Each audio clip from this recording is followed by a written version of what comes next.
Sir Mehta बहुत स्वागत है आपका राजू। प्रणाम प्रणाम। तो फिलहाल आप लोगों ने ऐसा लगता है कि बैकफुट पर धकेल दिया, खासकर हरक सिंह रावत के उस बयान के बाद तो कुछ अलग ही तस्वीर देखने को मिली है। हम इसको लीडर बेस्ड पार्टी से कैडर बेस्ड पार्टी की ओर को ले जाने की कोशिश लगातार कर रहे हैं और वही कारण है कि आज आपको रिजल्ट्स दिख रहे हैं। बीजेपी की जो कारगुजारियां हैं इस बीच, चाहे वो अंकिता भंडारी है, चाहे हरिद्वार में 14 साल की बच्ची का बलात्कार और हत्या है, भर्ती घोटाले हैं, ये सारी चीजों ने राज्य के लोगों को नुकसान किया है। हमारे जो प्रभारी थे देवेंद्र यादव जी, उनको जोशीमठ से लेके तमाम जगह जो है जाने के निर्देश हुए थे, जहां और लोग नहीं जा पा रहे। कल हरीश रावत जी ने परसों बहुत कोशिश की, वो नहीं जा पाए। हम एक महिला से उम्मीद करें कि वो वहां तक पहुंच जाएंगी, धराली तक, ये ठीक नहीं है। हमने मदन बीस जी की वाइफ के लिए भी कंडोलेंस किया, हमने जो वहां मृत हुए उनकी भी कंडोलेंस किया। वो न्यूज में क्या है क्या नहीं है वो अलग चीज है, क्योंकि और मैडम से अगर किसी ने प्रश्न किया होता वो कहती, अब कोई पूछ ही नहीं रहा हो, जबरदस्ती कहेंगे कि मुझे समझना है।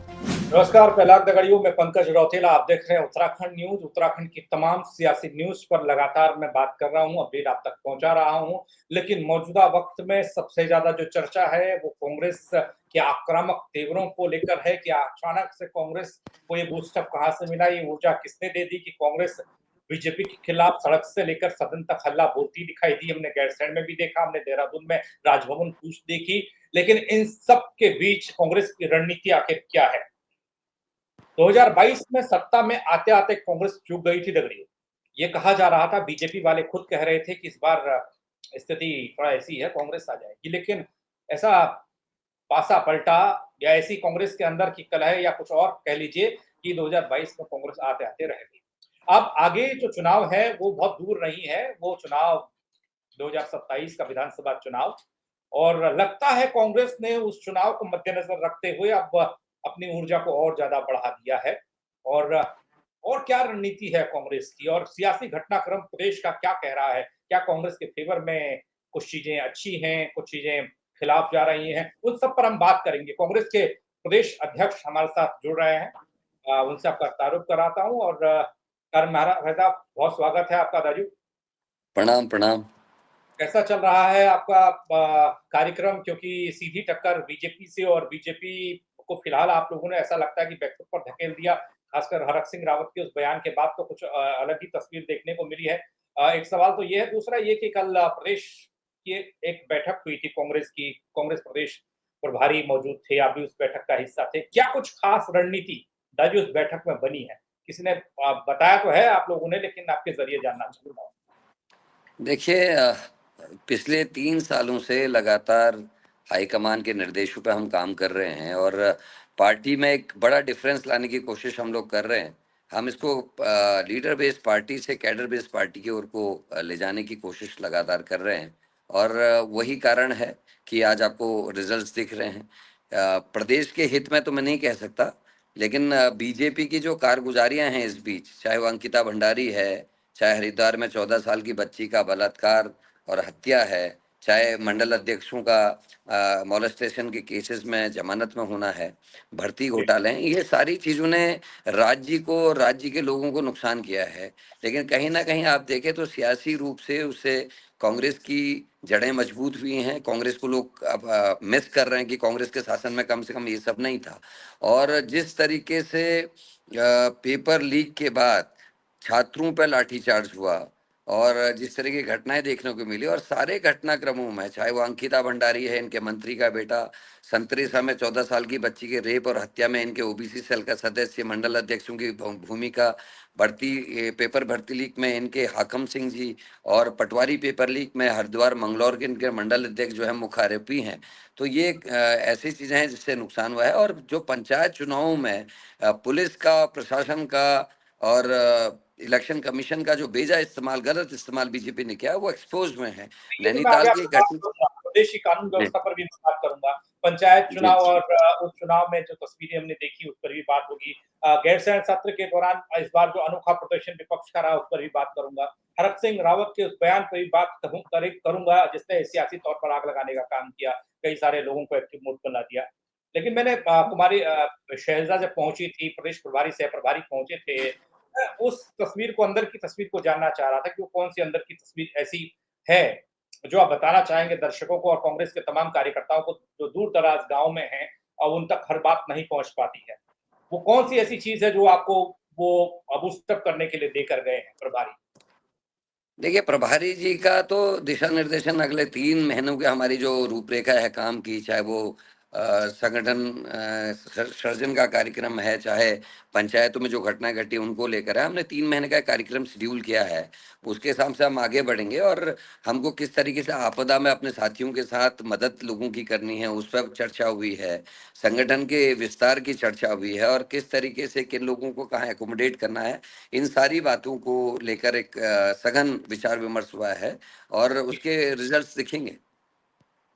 एक और चीज़ है मेरे को तो पहले इस बात को लेकर पहले से मेरा सवाल रहा है दाजू कि हम प्रदेश में कांग्रेस बीजेपी को देखते हैं और प्रभारी जो है वो दूसरे राज्यों के होते हैं, किसी के छत्तीसगढ़ से आते हैं, किसी कहाँ से आते हैं। अब लोग ये तर्क देते हैं कि देखिए अगर बाहरी प्रभारी होंगे तो जो अंदर की खटास होगी उसको वो शायद मैनेज कर पाएँ, अगर अंदर का ही होगा तो नहीं हो पाएगा।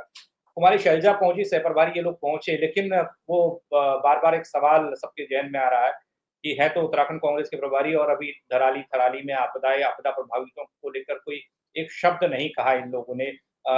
उसको लेकर तंज कसा जा रहा है, कांग्रेस पर आक्रमण हो रहा है, वो कैसे आप डिफेंड करेंगे उसको? थोड़ा देखिए पंकज भैया भी हम पहाड़ी हूँ, हम पहाड़ के रहने वाले लोग हैं ना, हम पहाड़ के दर्द को समझते हैं। शैलजा जी और वेणुगोपाल जी और राहुल जी के निर्देश पे ही मैं धराली गया था। आपने देखा होगा मैं रात को 2:15 बजे तो मुक्तेश्वर वाली बेल्ट क्रॉस कर रहा था क्योंकि मुझे 9 बजे पता चला इलेक्शन का टाइम था। 9 बजे जी, मुझे फ़ोन आया कि ऐसे-ऐसे घटना घटी है करण आपको जाना है।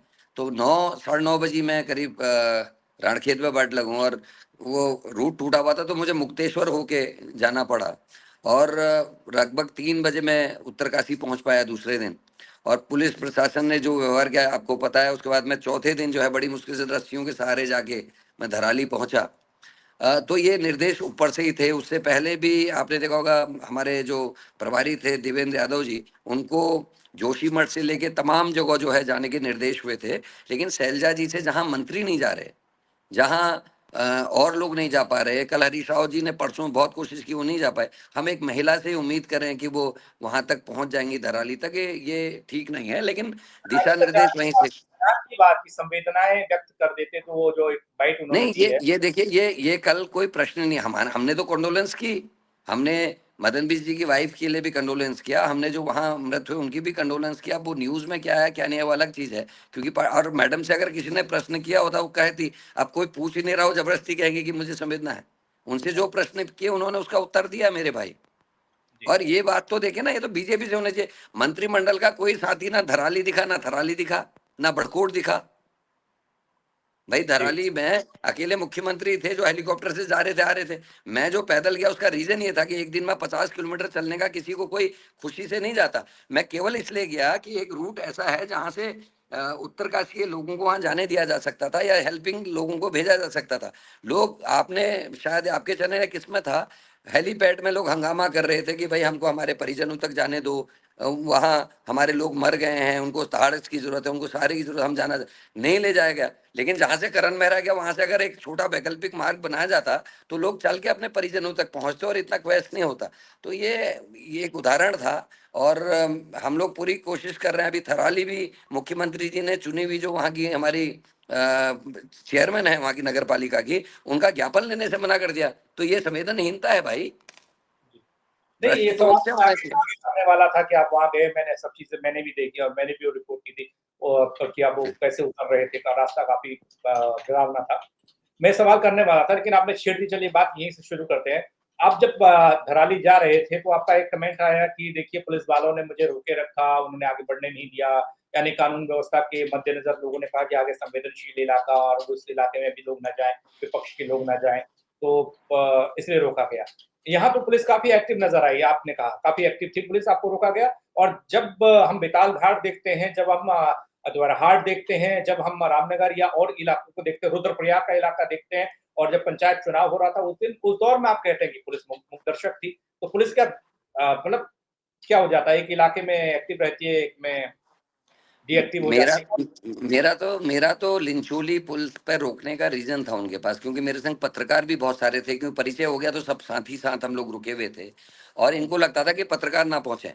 क्योंकि पंकज भैया, जो सबसे दुखद बात थी कि 4 दिन हो गए थे, चौथा दिन था, वो 8 तारीख थी जब मैं वहां पहुंचा, तो जो इनके हित में न्यूज दिखाने वाले थे उनको तो चौपर से ले गए ये लोग, लेकिन जो जमीनी पत्रकार है, जो हकीकत दिखाता, जो लोगों के साथ इंटरव्यू भी लेता और बिना तैयारी के लेता, उनको नहीं जाने दिया।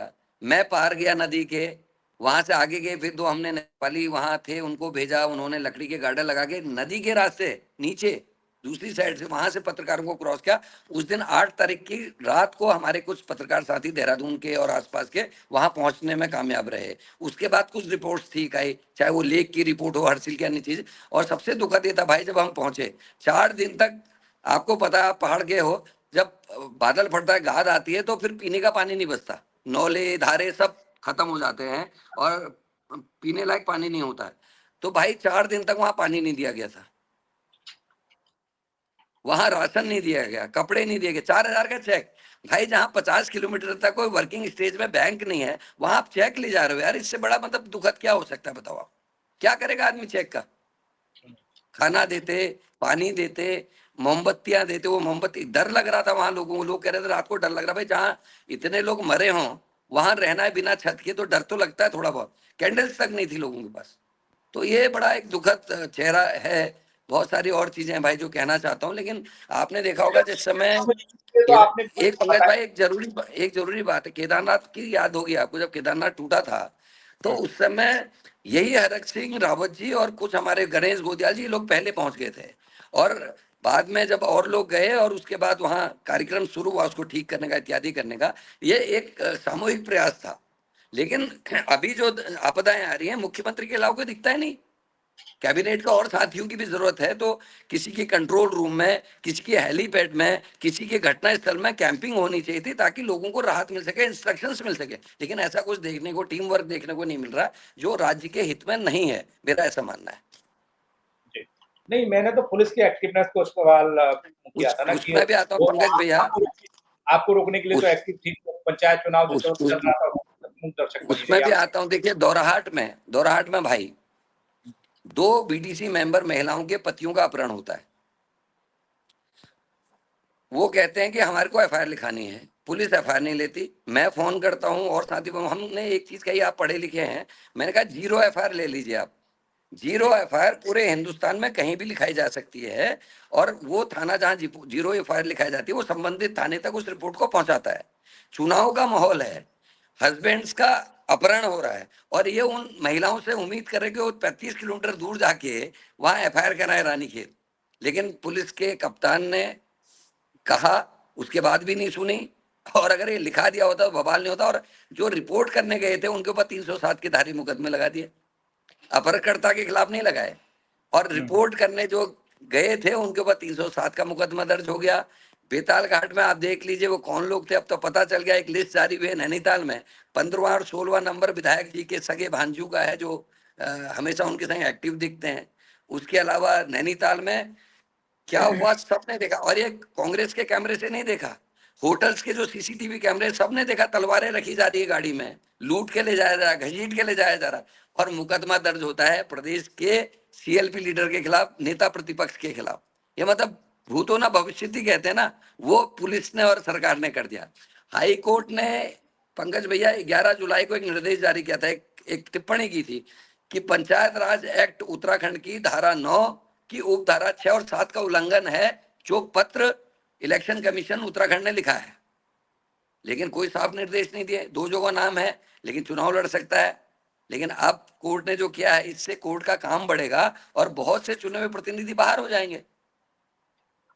तो ये पुलिस की जो वर्किंग है, वो ऐसी वर्किंग हमने कभी नहीं देखी कि शासन के आगे घुटने टेक दे, ये कभी नहीं देखा था। और इस बार जो हुआ, और जो हाईकोर्ट की टिप्पणी है एसएसपी के खिलाफ, प्रशासन के खिलाफ, वो शर्मनाक है, शर्म आने वाली है। आप और जब हम लोग उत्तराखंड राज्य का आंदोलन कर रहे थे, मैं विपिन त्रिपाठी जी के संग जेल जा रहा था, उस समय मेरा सपना था कि खेल मेरा होगा, व्यापार मेरा होगा, नौकरी मेरी होगी, पुलिस वाला मेरा भाई होगा, जो दाजू चचा करके बात करेगा, प्यार से टूरिस्ट को पहुंचाएगा और उसकी मदद करेगा। अब उल्टा हो रहा है, हम यूपी से भी बुरी स्थिति में आगे पंकज भैया।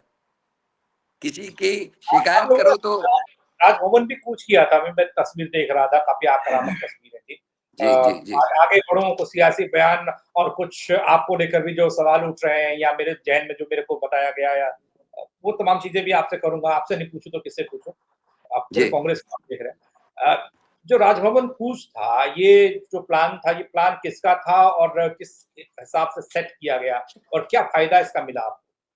देखिए हमारा एक राष्ट्रीय कार्यक्रम चल रहा है, वोट चोर गद्दी छोड़, जो राहुल जी ने शुरू किया है। ये उसका पार्ट था और ये निर्देश है कि हमको 7 तारीख से पहले कुछ इस तरीके का करना था हर प्रदेश में। और हमको लॉ एंड ऑर्डर और जो उत्तराखंड की स्थिति है, वर्तमान हालात हैं, उनको हमने क्लब किया और ये प्रोग्राम किया। 3 दिन में हमने ये तैयारी की केवल। मैं जब दिल्ली जा रहा था उससे पहले मैंने हरक सिंह जी से और अपने सूर्यकांत धस्माना जी, रावत जी, प्रीतम सिंह जी, गोदियाल जी से सबसे फोन पे चर्चा की कि एक ऐसा प्रोग्राम हम करना चाह रहे हैं। सबने हामी भरी और अपने अपने लोगों को सबने दूरभाष से और जो जिस तरीके से कर सकता था आमंत्रित किया।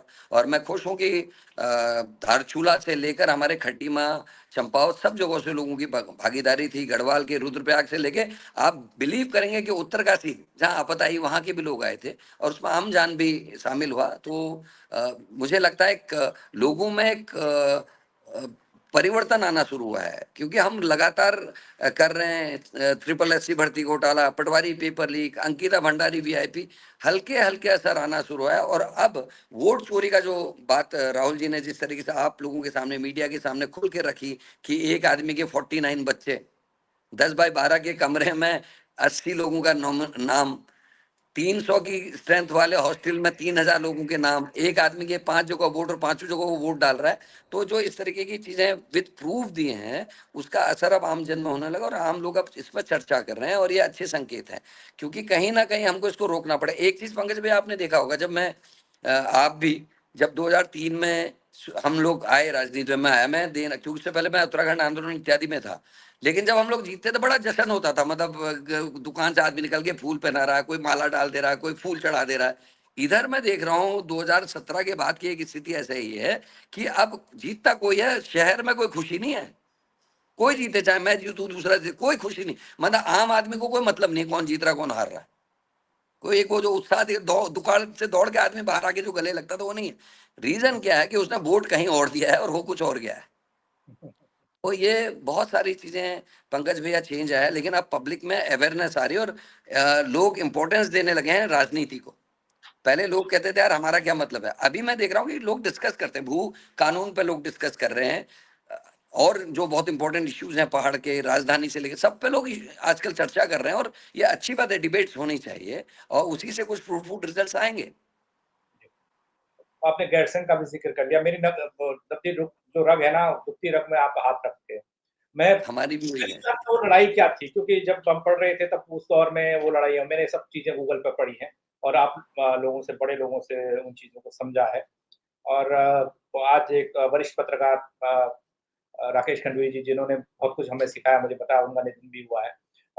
उस वजह से भी थोड़ा डिप्रेस में सुबह था। लेकिन गैरसैंण का जिक्र वो भी कर रहे थे, मेरे अभी याद आ गया, गैरसैंण का वो भी जिक्र करते थे।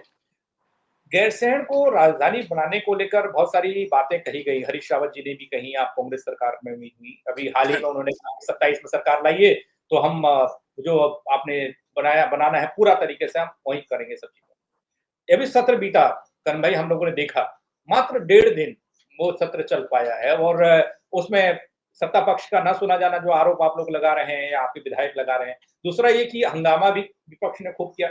बस मैं ये जानना चाहता हूं कि उस सत्र में अगर थोड़ा-सा बातचीत हो जाती, कुछ मुद्दे रख दिए जाते, कुछ बिल पर चर्चा हो जाती, तो शायद ज़्यादा भला होता प्रदेश का। उस हंगामे से कुछ मिला तो नहीं? पंकज भैया, आपका प्रश्न मेरे लिए इसलिए इम्पोर्टेंट है कि आपके माध्यम से मैं सत्य को लोगों तक पहुंचा सकूं। इसमें कोई राजनीति नहीं कर रहा हूं इस समय में। देखिए मैं 2 बार का एमएलए भी हूं और मैं अच्छे से पढ़ता भी हूं चीज़ों को। और शायद आपने मेरी डिबेट्स भी देखी होंगी विधानसभा की, चाहे वो ओल्ड पेंशन स्कीम है। भारत का पहला विधायक बना मैं जिसने पुरानी पेंशन बहाली की बात रखी थी। पुलिस पे ग्रेड भी मैंने ही हाउस में उठाया था, और ये जिला विकास प्राधिकरण भी, और आर्बिट्रेशन NS 74 का, सारे मेरे प्रश्न हैं विधानसभा के। पंकज भैया, एक 310 का नियम है जिसमें जब कोई गंभीर चीज राज्य में होती है उस पर 310 में चर्चा करने का हमारे यहाँ नियमावली है। केवल कांग्रेस ये चाहती थी दो विषय पे, पहले दिन लॉ एंड ऑर्डर पे और दूसरे दिन आपदा पे 310 पे चर्चा हो जाए। 310 में ये होता है कि सारी कार्रवाई रोक के उस विषय पे, पर्टिकुलर विषय पे सदन के सारे सदस्य, चाहे वो पक्ष के हैं विपक्ष के, सब डिबेट में भाग लेते हैं, मतलब अपनी अपनी बात सब करते हैं, उससे एक जिस्ट निकल के आती है, एक सॉल्यूशन निकल के आता है। लेकिन सरकार ने वो 310 की हमारी जो सूचना थी उसको स्वीकार नहीं किया। और पंकज भैया, मैं ये भी कहना चाहता हूँ आपके माध्यम से कि सदन चलाने की जिम्मेदारी सरकार की होती है, विपक्ष की नहीं होती है। आप देखिए, अगर गंभीर होते, कार्य मंत्रणा की एक बैठक होती मेरे भैया ये सत्र से पहले, मैं प्रीतम सिंह जी और काजी निजामुद्दीन, हम 7 गैरसैंण जा रहे थे। 6:30 बजे तक शाम, सत्र से पहले दिन 6:30 बजे तक शाम, ऑन रिकॉर्ड कह रहा हूं, प्रीतम सिंह जी को कार्य मंत्रणा का निमंत्रण नहीं आया था। 2 वरिष्ठ लोग उसके सदस्य होते हैं, आदरणीय प्रीतम सिंह जी और यशपाल आर्य जी, समय उस कार्य मंत्रणा के सदस्य हैं। जब सदस्यों को 6:30 बजे शाम तक कार्य मंत्रणा का निमंत्रण नहीं आ रहा है, इससे समझ सकते हैं कितने गंभीर हैं। दूसरा, जब लोकसभा चलती है मेरे भाई, जितने तारीख से जितने तारीख तक की लोकसभा है, कितना ही हंगामा हो जाए, 5 दिन 6 दिन, हमने देखा है नहीं चलता है सदन, लेकिन सत्र पूरा चलता है। फिर कहीं ना कहीं व्यवधान खत्म किया जाता है और सत्र चलता है। लेकिन सरकार जब 4 दिन का सत्र बुलाती है और 1.5 दिन में बिस्तर लपेट के वापस हो जाती है, तो इसमें विपक्ष की कहाँ गलती है? सुन लेते, क्या आपदा नहीं आई है? जी। आपदा में हमारे 2 ही वैलिड पॉइंट्स थे, एक तो कुप्रबंधन क्यों हो रहा है, दूसरा आपदा ग्रसित हमारा राज्य हमेशा आ रही। पहले एक बादल 6 साल में पड़ता था, अब 3 महीने में 12-12, 13-13 बादल फट रहे भाई। आप देख लीजिए, पहले यहाँ हुआ, धराली हुआ, थराली हो गया, उत्तरकाशी में एक आध जगह और हो गया, उससे पहले बड़कोट में आपने देखा जिसमें 7 लोग अभी भी गायब है, 4 मृतक हुए हैं। तो ये घटना 4-5 तो बड़ी घटना। हमारा आपदा प्रबंधन विभाग क्या करता है पंकज भैया, जब आपदा आ जाती है वहां दिखता है क्या कर रहे हैं, पानी दे रहे, कपड़े दे रहे, लोगों को रेस्क्यू कर रहे। क्या आपदा प्रबंधन का काम यही है? आपदा प्रबंधन नाम है। IIRS ने एक चेतावनी जारी की थी, शायद आपने देखा, क्योंकि आप अवेयर हैं। उन्होंने कहा था 36 लेक्स बन गई हैं हिमालय के उच्च स्थलों में। कहा था ना भाई, उन्होंने कहा था अगर अतिवृष्टि हुई तो ये मलबा टूटेगा और ये गाद नीचे आएगी, लोग मरेंगे। और उनकी तो जो संख्या थी वो लाखों में थी, जो चेतावनी थी कि लाखों लोग प्रभावित होंगे। लेकिन सरकार ने कोई कदम नहीं उठाया। मौसम विज्ञान ने जिस दिन भराली हुआ दादा, उसके 2 दिन पहले आप पता करना कि मौसम विज्ञान की क्या चेतावनी थी, कोई ध्यान नहीं दिया। 2013 की आपदा आप और मैं नहीं भूले हैं। उत्तरकाशी जो जनपद है वो चाइना का बॉर्डर है, सबको पता है। अस्सी गंगा और दूसरी एक नदी है जिसमें कैप्टन साहब शहीद हुए थे पुल बनाते समय, रमेश कुछ करके नाम है उनका। उन दोनों नदियों में बैली ब्रिज बना है 2013 से, 2013 में बना था। 2025 आ गया मेरे भाई पंकज भाई, आज भी बैली ब्रिज है, पक्के ब्रिज नहीं बन पाए। तो हमारी, मैं केवल बीजेपी नहीं कर रहा, मैं हम उत्तराखंडियों की सबक ना लेने की एक आदत हो गई है और उसका नतीजा आम जनता भुगत रही है। ये बड़े अफसोस की बात है। और इन प्रश्नों को हमारे जो पढ़े लिखे साथी हैं विधानसभा में वो उठाना चाहते थे, लेकिन अफसोस कहूंगा कि सरकार ने मौका नहीं दिया। विधानसभा के अध्यक्ष का व्यवहार भी मुझे ठीक नहीं लगा। वो लगातार माइक में कहते रही कि तोड़फोड़ मत करिए, सरकारी संपत्ति मत तोड़िए, ये उत्तराखंड की जनता की कमाई की संपत्ति है। बता रहे हैं कि टेबल टूट रहा था, कागज फाड़े जा रहे थे। लेकिन भाई जब सुमित हृदय जी ने वीडियो भेजी, ना कोई टेबल टूटा था, ना कोई माइक टूटा था, ना कोई स्क्रीन टूटी थी, मतलब ऑल दिस वाज प्लान। ये सारी चीजें पहले से सोची समझी रणनीति के तहत में, मेरा ये कहना है। मतलब कांग्रेस की रणनीति के तहत हो रही थी चीजें ना, मतलब ये कह रहे हैं या बीजेपी ने सोचा? नहीं, बीजेपी की देखिए, जो विधानसभा की अध्यक्ष होती है मेरे भाई, आप अगर कल को भगवान करे आप कभी प्रतिनिधित्व करें, क्योंकि विपक्ष के साथी हमेशा कम होते हैं इसीलिए विपक्ष में होते हैं। विधानसभा के अध्यक्ष की जो पद, जो कुर्सी है, उसका काम होता है विपक्ष के लोग अगर कोई जेन्युइन बात उठा रहे हैं तो उसमें उनका समर्थन या उनको संरक्षण देना। मैं अपना उदाहरण दे रहा हूं, मैं विपक्ष का नेता था, डिप्टी लीडर था, लेकिन जब मैंने जिला विकास प्राधिकरण का क्वेश्चन उठाया तो आज मेरा दोस्त मर गया सुरेंद्र जीना, सल्ट से विधायक थे, बीजेपी के थे, वो मेरे समर्थन में खड़े हुए। अल्मोड़ा के विधायक रघुनाथ सिंह चौहान जबकि उपनेता थे सदन में, वो मेरे समर्थन में खड़े हुए। तो सरकार को मजबूरी में समिति का गठन करना पड़ा। मैंने जब आर्बिट्रेशन का मामला उठाया उसमें मुझे संरक्षण जो है विधानसभा की पीठ ने दिया। जिस दिन मैंने इनका ये जो विजिटिंग लेक्चरर्स और ये डिग्री कॉलेज के जो अब आज 300 बच्चे नौकरी में लगे हैं, ये प्रश्न मेरा था, प्रकाश पंत जी ने उसमें मेरे को समर्थन दिया और उसमें विधानसभा के पीठ ने समर्थन दिया। लेकिन आज का वक्त कुछ और ही हो गया है। अगर करण मेहरा के महत्वपूर्ण प्रश्न उठे तो विधानसभा के अध्यक्ष की मुझे संरक्षण की वजह से मैं उठा पाया, लेकिन आज वो संरक्षण नहीं मिल रहा है तो विधायक क्या करेंगे भाई? जी, चलिए ये बात हो गई विधानसभा में। मैं जानना चाहता था क्योंकि गैरसैंण का आपने जिक्र किया तो भैया मेरे मुंह से सवाल निकल ही जाता है। कभी भी आप कुछ भी करिएगा, लेकिन गैरसैंण को लेकर चीजें होती। मुझे मालूम नहीं कि गैरसैंण राजधानी बनेगी तो इंडिविजुअल या फिर मेरे पहाड़ को कितना फायदा होगा। पंकज भैया, इसमें कभी लंबी चर्चा होगी क्योंकि हाँ, वो मेरी हम आत्मा, मैं घर वापस ही गैरसैंण के लिए आया। जब मैं सामाजिक जीवन में, इस राजनीतिक जीवन तो नहीं कहूंगा, सामाजिक जीवन में जब मैं उतरा, विपिन त्रिपाठी जी से मैं बहुत ज्यादा प्रभावित था दोराहाट, और उनसे मेरी लखनऊ में आधा कदा मुलाकात होती थी। उस समय मेरा परिवार पूरा कांग्रेसी परिवार है। मैं उस समय राज्य नहीं तो चुनाव नहीं में मैं घर वापस आया और मैंने आंदोलन में हिस्सा लिया, जेल भी हुई, सब कुछ हुआ। और बहुत पुष्कर पाल सिंह जी, भिक्या सेन, हमने विपिन त्रिपाठी जी, इन लोगों के संग जेल में रहने का मौका मिला, इनसे सीखने का मौका मिला हमको। लेकिन हमारी आत्मा गैरसैंण के साथ जुड़ी हुई है, मेरी इंडिविजुअली अगर मैं कहूँ मेरी जुड़ी हुई है। लेकिन वहाँ बहुत सारी चीजें करने की भी हैं, ये खाली कहने से नहीं होगा। वहाँ अभी कनेक्टिविटी नहीं है, स्कूल्स होने चाहिए, अस्पताल होने चाहिए, बहुत सारी सुविधाओं को वहाँ डेवलप करने की अभी आवश्यकता है और हमको उस दिशा में बढ़ना चाहिए। आपकी टीम काफी बेहतर तरीके से परफॉर्म करती दिख रही है, करण मेहरा की टीम। कोई इस बात को क्यों नहीं कह रहा है? करण भाई, मैं जानना और समझना चाहता हूँ कि मैंने प्रदर्शन के दौरान भी देखा, सोशल मीडिया को फॉलो करता हूँ तो उसमें भी दिखता है। कुछ लोग कहते हैं कि करण मेहरा एक डमी अध्यक्ष के तौर पर काम कर रहे हैं।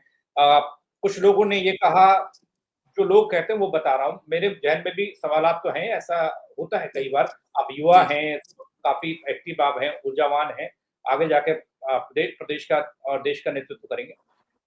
लेकिन कहा गया कि हरक सिंह रावत, जब इस प्रदर्शन के दौरान चीज़ें देखी गई, तस्वीरें देखी गई तो कर्ण मेहरा का चेहरा मुरझाया हुआ था, वो जोश नहीं दिख रहा था जो हरक सिंह रावत जैसे वरिष्ठ और बुजुर्ग इंसान को जोशीला दिख रहा था, वो क्यों? देखिए, समझदारी इसी को कहते हैं जब कोई एनर्जी आ रही है, आपको हुँ, उस एनर्जी से या तो जोर से कहना है डबल या फिर करना। आपको अपनी एनर्जी बचाने का भी रणनीति एक होती है भाई। क्योंकि मैं और यशपाल जी, हम वी वर इन दिल्ली, उसकी पहली रात हम लोग एक बजे रात को यहाँ वापस आए हैं मीटिंग से।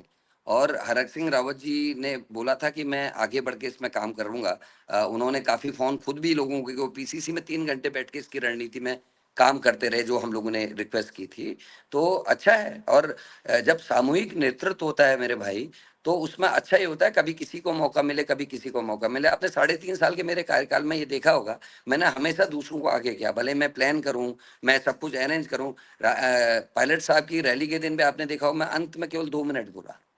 खड़गे जी की रैली में मैं 45 सेकंड बोला, जबकि मेरी मदर इन लॉ की डेथ हुई थी हल्द्वानी में, सेम डे। वहां फ्यूनरल हो रहा था और मैं यहाँ अपनी ड्यूटी निभा रहा था, मैं मंच पे था खड़गे साहब के आने पे। तो मैंने ओनली 45 मिनट्स बोले। इट डजेंट मीन कि मैं कर नहीं रहा। जो मुझे अरेंज करना है, मेरे को पता है मेरी भूमिका क्या है। मैं पार्टी के सबसे बड़े पद पे बैठाया गया हूँ, मेरी जिम्मेदारी फैमिली को साथ लेके चलना।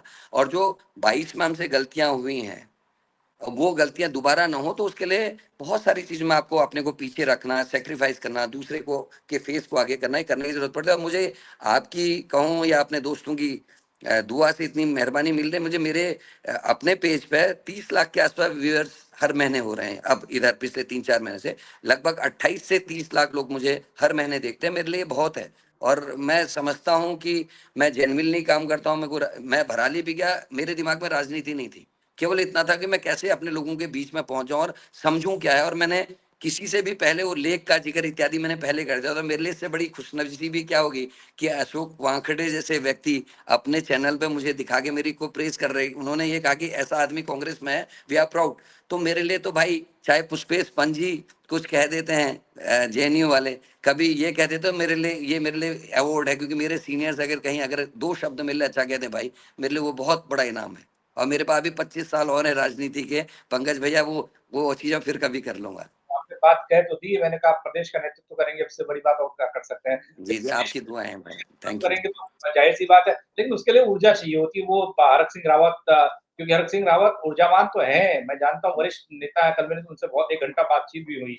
लेकिन जब तक युवाओं का सपोर्ट नहीं मिलेगा तो बड़े क्या कर पाएँगे। आप बार-बार आप लोग ना एक चीज़ का ज़िक्र कर रहे हैं करम भाई कि 2022 में गलती हो गई, 2022 में गलती हो गई, हर कोई नेता ये कह रहा है। हालाँकि ये प्रदेश जानता है कि कांग्रेस की गलतियाँ क्या रही हैं। क्या उन गलतियों से सीख कांग्रेस ने ले ली है? मैं जानना चाहता हूँ आपके देखिए, ज़रिए वो और गलतियाँ निश्चित ही हाँ, पंकज भैया, किसी को 2 कदम पीछे करने पड़ेंगे, किसी को 2 कदम बाएं, किसी को दाएं करना पड़ेगा। और जी, ये मुझे लगता है सबक सबको मिला है। और गलतियां केवल ये नहीं हुई जिसको लोग समझ रहे हैं, असली गलतियां कुछ और हैं, टेक्निकल गलतियां हैं। टेक्निकल गलतियां ज्यादा रहीं, जैसे ओल्ड पेंशन स्कीम हमारे को हिमाचल में सरकार में लाई, जबकि सबसे पहले उत्तराखंड में ये मामला सदन में उठा, लेकिन उसके बाद भी हम अपने मैनिफेस्टो में ओल्ड पेंशन स्कीम को नहीं जगह दे पाए। हुँ, इस तरीके की कुछ गलतियां भी हमसे हुई हैं। और बाकी तो हम लोगों ने मिस्टेक्स की, प्रबंधन में कहीं हम लोग रहे, कई चीजें रही, तो अब हम लोग आपस में बैठ के, आपने देखा होगा पंचायत चुनाव से हमने शुरुआत की, निकाय चुनाव से हम हुँ, पार्टी के 6-7 बड़े लीडर्स ने 6 दिन के मंथन के बाद टिकट वितरण साथ में किया। ऐसा नहीं हुआ कि करण मेहरा और सीएलपी साहब ने अकेले कर दिया पारी संग बैठ के, क्योंकि सबकी सहभागिता जरूरी थी। और इसीलिए हम रानीखेत, नैनीताल, भीमताल, गौचर, चाहे हमारा राजधानी का जो मामला है गैरसैंण, सब हम जीते हैं। जो नोन प्लेसेस है वो सब कांग्रेस जीती।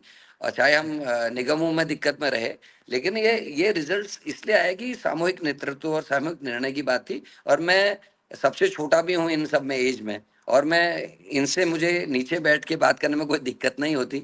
सब बड़े दादा लोग हैं तो प्रणाम भी कर लेता हूँ, और डांट भी खा लेता हूँ और प्यार भी कर लेता हूँ, तो कोई दिक्कत नहीं आती। जी। हरक सिंह रावत को लेकर बात हो रही थी कि वरिष्ठ नेता हैं। मैंने कल बहुत सारे सवालात किए, उनसे उन्होंने जवाब दिए, दल-बदल को लेकर बोला और बहुत सारी चीज़ें थी। उनके पुराने किस्से भी आप दिलाए, उनको दिलाए। अब उम्र हो गई है, वह है, लेकिन याददाश्त उनकी अच्छी है, बहुत अच्छे तरीके से याद किया उन्होंने हर चीज़ को। उन्होंने एक बयान दिया बीजेपी को लेकर, बीजेपी की फंडिंग को लेकर। पहले तो मैंने कांग्रेस वालों से सवाल किया कि जैसे ही उन्होंने बयान दिया, आप लोगों ने उन्हें बैक क्यों नहीं किया? शुरुआत में ऐसा लगा ही नहीं कभी कि कांग्रेस उनके बयान के साथ खड़ी है। लेकिन हाँ, बाद में जब बयान हो गया, सवालात होने लगे, मेरे जैसे लोग पूछने लगे कि भई कांग्रेस क्या सोचती है, कांग्रेस क्या सोचती है? फिर फेसबुक के ज़रिए हरीश रावत जी ने भी लिखा था, मैंने पढ़ा और लोगों ने भी फिर साथ देना शुरू किया। अ, अभी कोई पद नहीं है हरक सिंह रावत के पास, कोई पोस्ट कोई नहीं, कोई ज़िम्मेदारी नहीं। उन सब के बावजूद भी ऐसा लग रहा है कि वो एक कैप्टन के तौर पर दिखाई दे रहे हैं। ऐसा क्यों? देखिए, उड़ीसा में उनको महत्वपूर्ण जिम्मेदारी दी गई थी इससे पहले, और बहुत सारी चीजें बीच में उनको ईडी सीबीआई का परेशान किया। और आपने देखा होगा, मैंने उनके फेवर में वीडियोस भी डाले थे और मैं उनके साथ खड़ा भी था। रही बात 30 करोड़ 27 करोड़ की, तो उसमें सबसे पहले उनके बयान के बाद मेरी वीडियो मेरे पेज पे और उत्तराखंड जो हमारा पेज है उस पर भी आई है। मैंने कहा 27 नहीं खाई अमूल्य, केवल 30 नहीं खाई अमूल्य, 27 खाई। तो वो उसकी टैगलाइन थी, और नीचे फिर उसमें हमने पूरा खुलासा किया था। लेकिन पंकज भाई, इसमें 27 और 30 की बात नहीं है। हमारी, आज मैं पीसीसी का प्रेसिडेंट हूँ उत्तराखंड में, हमारे पास जो आज का बजट है, आज की 2,60,000 के आसपास मेरे पास फंड में पैसा है केवल। हम सबसे पुरानी पार्टी हैं, नरेंद्र तिवारी जैसे लोग हमारे अध्यक्ष रहे, उसका कई चीजें हैं उसके पीछे। लेकिन मैं ये कहता हूँ कि फंड आप ले सकते हैं। आप कहते हैं कि साहब ने चेक से लिया, मुझे इसमें ऑब्जेक्शन है। आप एक चीज नोटिस करते होंगे पंकज भाई, कई चीजों के साथ एक बात बीजेपी ने कही थी कि हम गौ रक्षा करेंगे, गौ रक्षा केंद्र, ये केंद्र, वो केंद्र। आज जो है भुतकई लग रहे हैं जा बाबू, क्योंकि गौ गौ वो जो है गौदान हो नहीं पा रहा है, रस्सी से हो रहा है या भी चांदी की गाय से हो रहा है, ये स्थिति हो गई। और हर सड़क में गाय को कोई मार रहा है, कोई पीट रहा है, सड़कें भरी पड़ी हैं। रात को एक ड्राइवर के संग को ड्राइवर चाहिए जो लट्ठी से गाड़ियों गायों को अगल बगल करे ताकि गाड़ी निकल जाए, ये स्थिति होती है। लेकिन हकीकत ये है, 2014 के बाद पिंक रेवोल्यूशन बढ़ा है, जिसको शंकराचार्य जी ने अभी हाल में कोट भी किया। 40% गौ मांस का निर्यात बढ़ा इस देश में बीजेपी की केंद्र में सरकार आने के बाद। और आप इनकी चंदे की लिस्ट निकालिए, मैं कोई अपने मन से नहीं कह रहा, आप तो पत्रकार हैं, आप निकाल भी लेंगे, उसमें सर्वाधिक चंदा देने वाले लोगों में गौ मांस के निर्यातक हैं।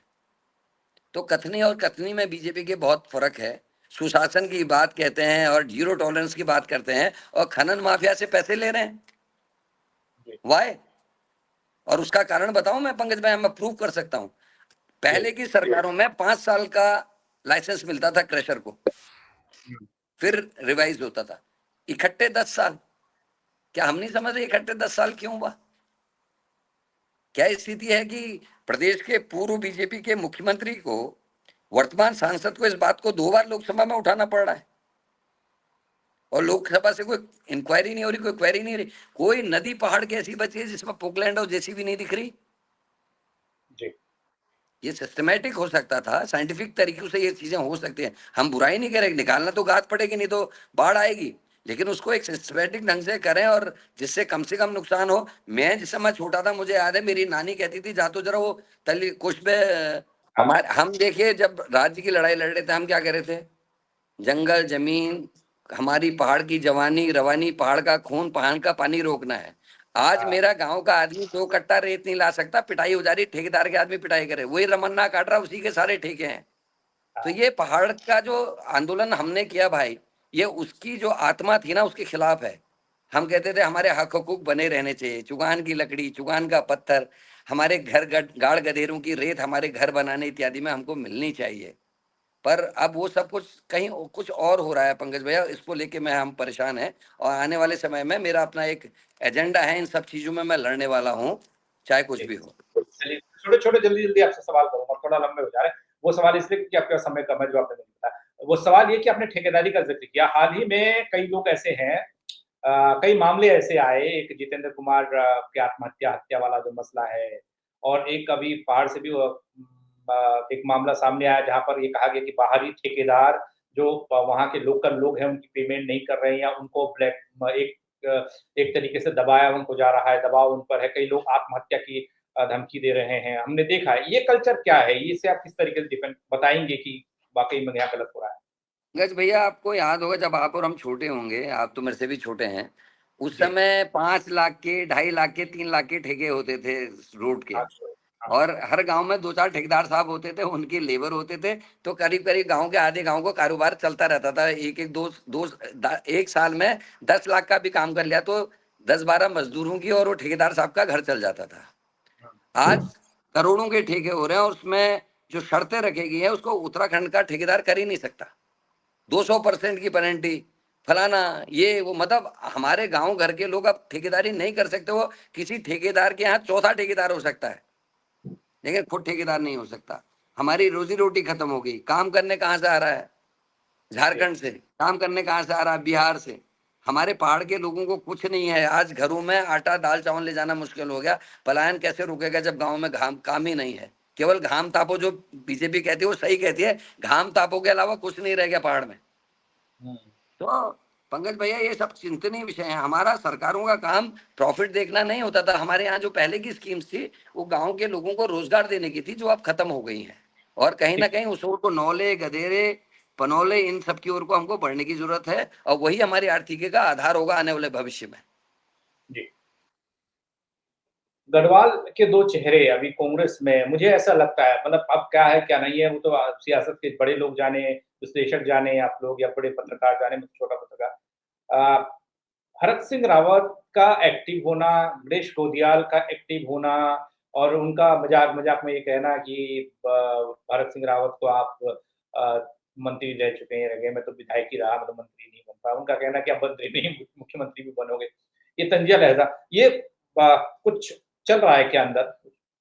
देखिए, हमको चाहे गढ़वाल हो चाहे कुमाऊं हो, हमको सारे नेताओं की जरूरत है। और इस समय आदरणीय गणेश गोत्याल जी और हरक सिंह जी की अगर जोड़ी वहां काम करती है तो आप देखिएगा परिवर्तन। 2016 में, 17 में जब स्प्लिट हुआ, 16 में भाई, तो हम 30 सीटों में, देहरादून की सीटों के साथ जब हम गढ़वाल के पहाड़ तक जाते हैं, अंत तक, उत्तरकाशी और रुद्रप्रयाग तक, आपने देखा होगा 30 में से हम केवल,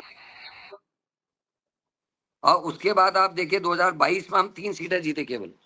तो अगर हरक सिंह रावत और गणेश गोदियाल जी मिलके वहां काम करते हैं और बहुत प्यार से काम करते हैं, निश्चित ही हम लोग वहां अच्छी सीटें लाएंगे और गवर्नमेंट बनेगी। और एक चीज और, जो गोदियाल जी का कहना है कथन, उसको पॉजिटिव ले लेना चाहिए कि वो कहते कि यार आप सबको मौका मिल गया मंत्री मंत्री बनने का, मैं तो 2 बार विधायक बना, दोनों बार कुछ नहीं बना। तो ये जिद है, ये लक्ष्य है कि किसी भी कीमत में मेहनत करके सरकार लानी है और उस पद पे बैठना जहां से हम जनता की सेवा बेहतर ढंग से कर सकते हैं। तो ये पॉजिटिव एंगल है गणेश गोदियाल जी का कि हम लोग जीते हैं और जो वरिष्ठ लोग हैं जिनको अनुभव है, ये लोग अच्छे पदों में बैठा और जनता की सेवा बेहतर ढंग से कर सकेंगे। ताकत तो चाहिए। सकारात्मक लहजे में तो मैं करण मेहरा का नाम भी लूंगा। मैं कहूंगा कि भाई मौका उनको भी बढ़िया मिलना चाहिए, अच्छी चीजें होनी चाहिए आगे चलकर, जो आज तक पीछे थी। एक चलिए, पंकज भाई, मुझे ये इस पे बहुत बात मौका। होना चाहिए, नहीं मौके की बात है। और अगर युवाओं की बात है, ऊर्जावान लोग चाहिए या नई सोच के लोग चाहिए, तो मैं हरक सिंह रावत की उनसे कोई नाराजगी नहीं है मेरी, या फिर हरीश रावत जी से कोई नाराजगी नहीं है, जो हमेशा हमको बहुत चीजें बताते हैं, सिखाते हैं। हालांकि उन्होंने आप कह दिया मैं चुनाव नहीं लड़ूंगा, लेकिन मुझे ऐसा लगता है पर्सनली कि जो बड़े लोग हैं वो टीम को लीड करें, वो मार्गदर्शन करें, वो युवाओं को मौका दें, जो जिससे कि प्रदेश में नई चीजें आएंगी, नई चीजें होंगी। गिने चुने कुछ ही विधायक, गिने चुने कुछ ही मंत्री हम बीजेपी में भी देख रहे हैं। वो कुछ गिने चुने लोगों के इर्द गिर्द ही मामला सब होता है, जो नए बीजेपी नए में लोगों तो को। बीजेपी में तो हमारे मंत्री हैं पंकज भैया, हमारी पृष्ठभूमि के सतपाल महाराज, सुबोध भाई, रेखा आर्या जी, ये सब हमारे यहीं से तो गए हैं। हम्म। सौरभ बहुगुणा। तो नहीं, फिर वो बीजेपी के पास टैलेंटेड लोग नहीं है तो कांग्रेस से आयात करने पड़ते हैं इनको। और रही हाँ, मेरी बात, पंकज भैया आपने शुभकामनाएं दी, मैं तो इतना ही कहूंगा, देखिए 28 साल में मुझे प्रमुख बनाया कांग्रेस ने।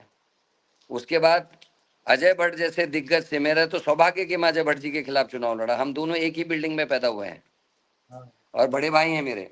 उनके संग 3 चुनाव लड़ने का मौका मुझे पार्टी ने दिया और मैं लगभग 32 साल की उम्र में पहली बार विधायक बन गया था अजय भट्ट जी से चुनाव लड़के। 12 में मैं 78 वोट से हारा अपने भाई से, और उसके बाद 17 में मैं फिर विधायक बना। तो मेरे को पार्टी ने डिप्टी लीडर बनाया, पार्टी ने मुझे एश्योरेंस कमेटी विधानसभा का चेयरमैन बनाया, पार्टी ने उसके बाद मुझे प्रदेश अध्यक्ष बना दिया। भैया पार्टी ने बहुत कुछ दिया है, मुझे बहुत सीखने का मौका दिया है। और मेरी कोई ऐसी उम्मीद नहीं, मैं बस ये चाहता हूँ गवर्नमेंट बने, पारदर्शी हमारी व्यवस्थाएं हों, ये चाहे एग्जाम्स हों, जॉब्स की बात हो, चाहे हमारे यहाँ की जो मैं हरीश रावत जी की एक चीज में मैं इज्जत जरूर करता हूँ भाई, विजनरी व्यक्ति है। आज मडुआ खरीदने में दिक्कत आ रही, मैं कभी कहता हूँ साहब आपने गजब कर दिया, हमारा मडुआ खाना छुड़वा दिया, मडुआ महंगा करा दिया। आज हमारी गेठी की चर्चा तमाम दुनिया भर में हो रही है, मेरी झुंगरे की खीर राष्ट्रपति के भवन में बन रही है। It is all due to Congress and Harish Rawat. तो विजनरी हैं वो जरूर, बहुत अच्छी। देखिए दूध में 4 रुपए का जो अतिरिक्त बोनस पर लीटर दिया उन्होंने, उससे काफी जो गाँव में छोटी छोटी डेयरियां चलाते हैं उनको फायदा हुआ है। और उसको थैंक्स करता हूँ, बीजेपी ने उसको कंटिन्यू रखा, उसको बंद नहीं किया। तो ये बहुत सारी ऐसी चीजें हैं जिसको हमको अपने प्रदेश के हिसाब से जमीन में उतारने की जरूरत है। अभी बहुत काम ऐसा है जो होना बाकी है।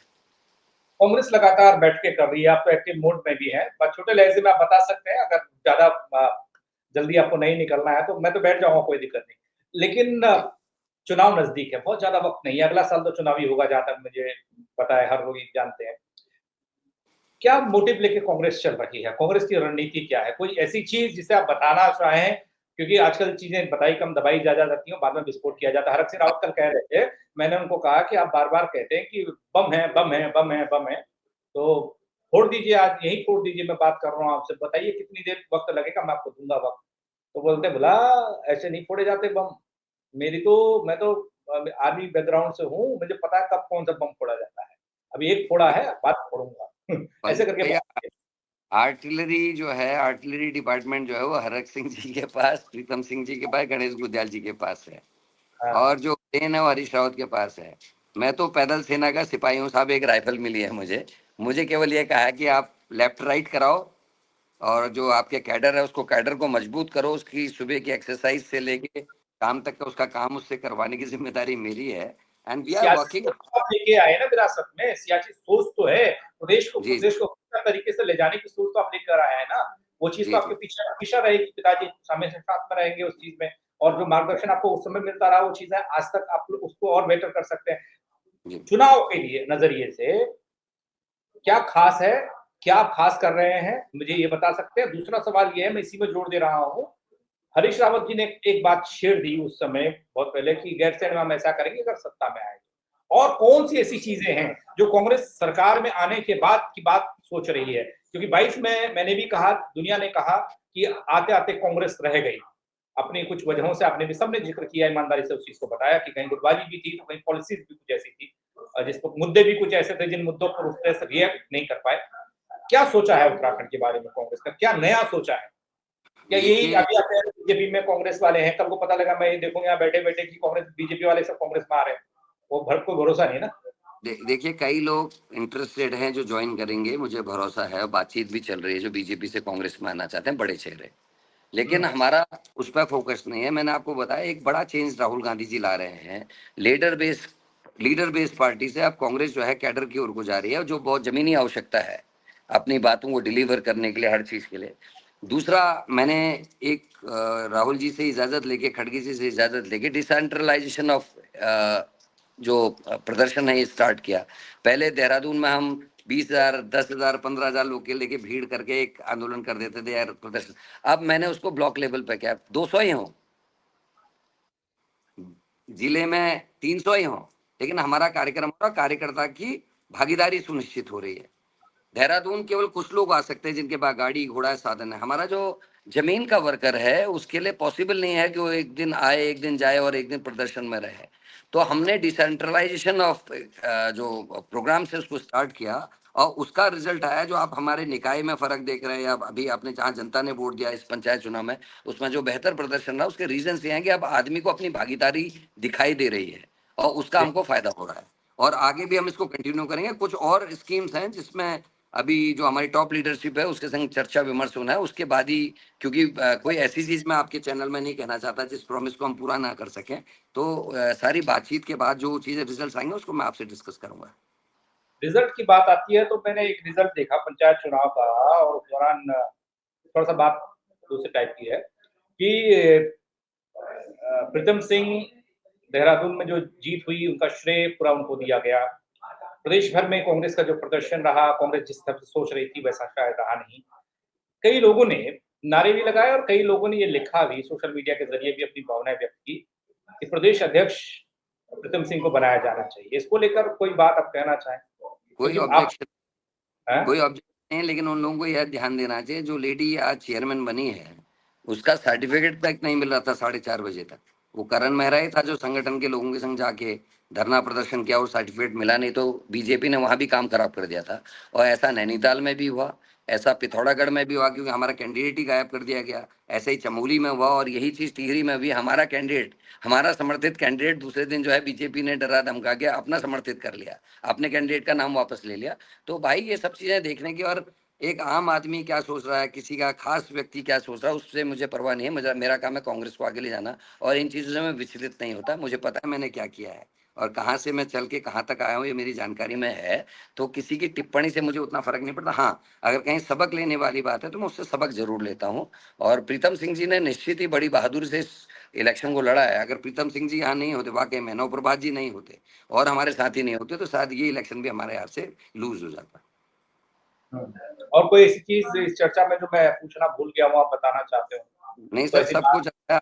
बड़े जेन्युइन क्वेश्चन पूछे। मेरी जो गैरसैंण मेरी अंदर से हर समय हल्ला करता रहता है, उसके बारे में आपने चर्चा कर ली विधानसभा की कोऑर्डिनेशन। नहीं, इस बार रावत जी आ गए हमारे उसमें, तो जी मैंने पकड़ लिया उनको। मैंने कहा बड़े हैं आप मेरे, आदरणीय हैं मेरे, लेकिन मुझे ये बताइए सवाल का जवाब। आज वही बात आप कर गए हैं। आने वाले वक्त में अगर आप उस पद पर बैठे और हमसे मेरे से टकराए तो मैं जरूर आपसे पूछूंगा उसमें। और मुझे पंकज पहले भैया खुशी होगी। मैंने लेकिन मैंने अपना एजेंडा आपके उसमें क्लियर किया कि वहाँ बहुत सारी चीजें पहले करने की जरूरत है। हम अधिकारी कर्मचारियों से उम्मीद करते हैं वहाँ रहें, लेकिन वहाँ आवास नहीं है, वहाँ उनके बच्चों के लिए स्कूल नहीं है, अस्पताल नहीं है। पहले एक इंफ्रास्ट्रक्चर पूरा वहाँ तैयार होना चाहिए, रोड्स चौड़ी होने की आवश्यकता है, वहाँ जिला बनाए जाने की आवश्यकता है। और इन सब चीजों के बाद हल्के हल्के स्टेप वाइज ये करना चाहिए, या फिर शुरू में कर देते तो शायद अभी तक वो चीजें वहाँ डेवलप हो चुकी होती।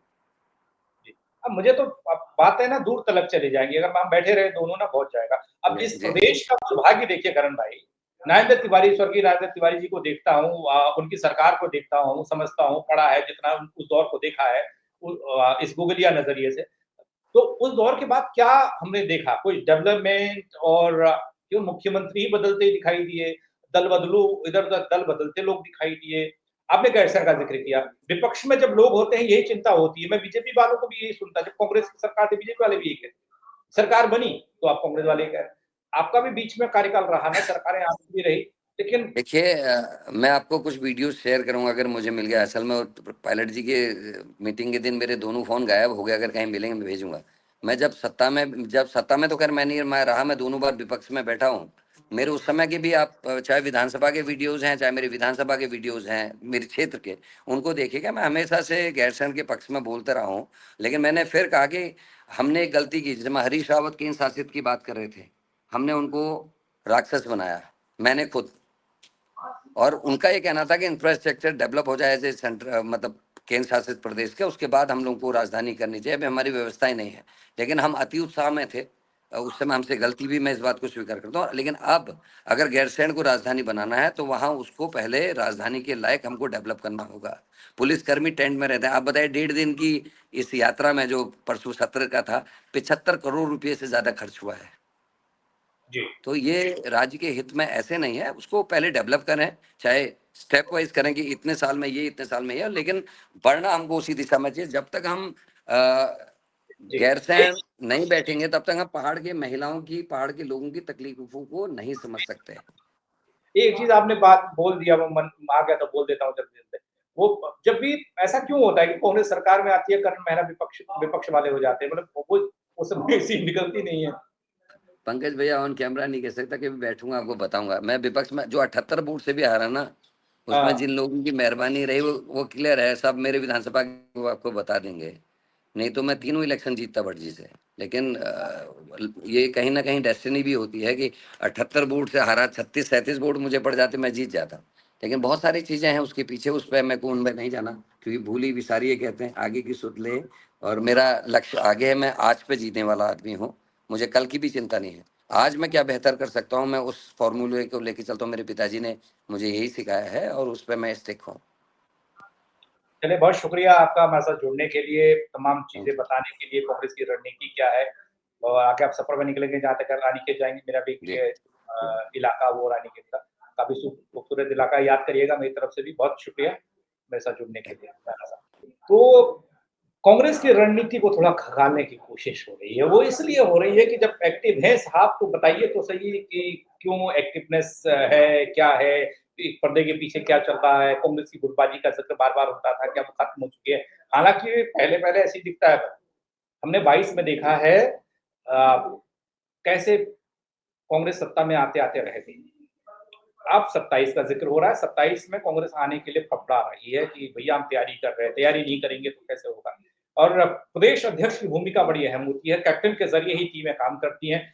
करण मेहरा काफ़ी युवा अध्यक्ष हैं और एनर्जेटिक हैं ज़रूर, लेकिन उनके इर्द-गिर्द आप लोगों को देखेंगे, तो उसमें आपको भारी-भरकम नेता दिखाई देंगे। चाहे उसमें आप हरीश रावत का ज़िक्र कर लीजिए, प्रदेश के पूर्व मुख्यमंत्री। आप चाहे उसमें हरक सिंह रावत का ज़िक्र कर लीजिए और उसमें यशपाल आर्य का ज़िक्र कर लीजिए, गणेश गोदियाल जी का ज़िक्र कर लीजिए, प्रीतम सिंह का ज़िक्र करिए। ये वो नेता हैं, उनके बीच में हैं करण मेहरा साहब। अब कह रहे हैं कि उनसे मार्गदर्शन मिलता है, काफ़ी अनुभव उनको हुआ है, बातचीत हुई है और होगा भी।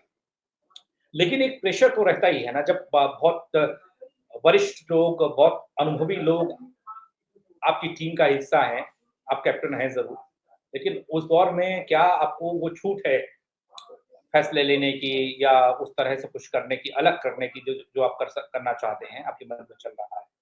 एक सवाल होता है, ये सवाल रह गया या मतलब वो कहीं पे पूछा था उन्होंने उस तरीके से जवाब नहीं दिया, उन्होंने कह दिया कि मैं अनुभव ले रहा हूँ, मैं हर किसी से सीखता हूँ और मुझे मार्गदर्शन मिलता रहता है। तो दगड़ियों देखना होगा क्या होता है आगे, हालाँकि कांग्रेस अभी काफ़ी ऊर्जा में है और विस्फोटक अंदाज में है, बीजेपी को घेर रही है और कह रही है कि आगामी चुनाव में कांग्रेस की सरकार आ रही है। मेरे साथ जुड़ने के लिए आपका बहुत शुक्रिया, लेकिन कांग्रेस को लेकर, कांग्रेस के प्रदेश अध्यक्ष करण मेहरा की इन बातों को लेकर अगर आप इस वीडियो को देखेंगे, तो आप कमेंट के ज़रिए बता सकते हैं कि वो कहाँ पर ठीक है, कहाँ पर और काम करने की ज़रूरत कांग्रेस को प्रदेश में है और कहाँ पर गलत हो रहा है कांग्रेस के अंदर। बहुत शुक्रिया। जय उत्तराखंड।